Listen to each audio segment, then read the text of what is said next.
반갑습니다. 성도 여러분. 오늘 말씀은 사무엘하 2장 8절부터 11절까지의 말씀입니다.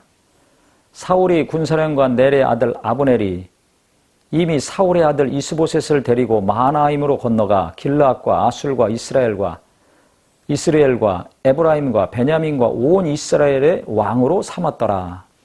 지금 남쪽 유다에서는 다윗이 기름을 부음받아서 왕이 됐습니다.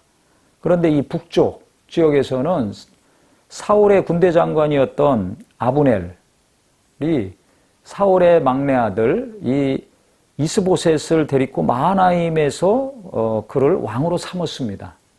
여기 성경을 보면 아브넬이 이스보셋을 데리고 마하나임으로 건너가 온 이스라엘의 왕으로 삼았더라 그랬습니다. 그러니까 지금 권력은 아브넬에게 있는 것입니다. 이스보셋이 아니라 아브넬이 권력을 갖고 있고 사울의 아들, 막내 아들 이스보셋을 앞세워서 자기가 뒤에서 섭정하고 있는 거죠.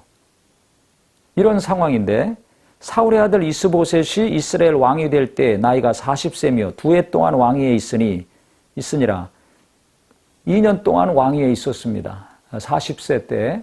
근데 이 남쪽에서는 헤브론을 중심으로 다윗이 7년 6개월 동안 왕노릇을 했다고 11절에 나와 있습니다. 그러니까 7년 6개월 동안 왕이 둘이었습니다. 이스라엘에. 북쪽은 이스보셋이 있었고 남쪽에는 다윗이 있었습니다. 이건 무엇을 의미합니까? 결국은 7년 6개월 동안 피비린내 나는 권력 투쟁이 내부적으로 계속 전개됐다는 것입니다.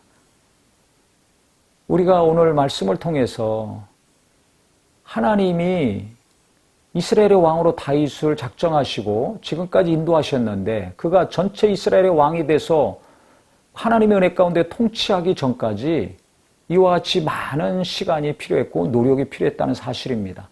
특히 외부의 적들과 싸움도 있었지만 지금부터는 이제 내부적인 이 권력에 욕심 있는 아브넬, 그 다음에 여러 사람들이 등장하면서 많은 갈등이 있고 전쟁이 있고 피 흘리는 일들이 일어납니다.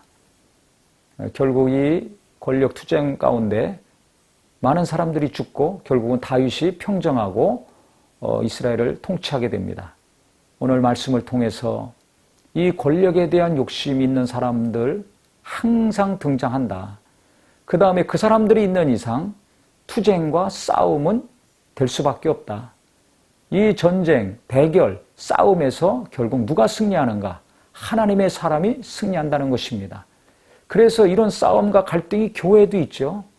나라는 뭐 항상 있지 않습니까? 정치인들 보시면 알 수 있듯이 어디나 있습니다. 그래서 우리는 어떤 사람들이 돼야 될 것인가? 이 권력의 욕심에 이끌려가지고 이와 같이 하나님의 뜻을 대적하는 데 쓰임받는 자가 될 것인가? 아니면 욕심을 내려놓고 하나님의 뜻에 순종함으로 하나님의 평강의 역사, 은혜의 역사, 생명의 역사가 이루어지는 대열에 쓸 것인가?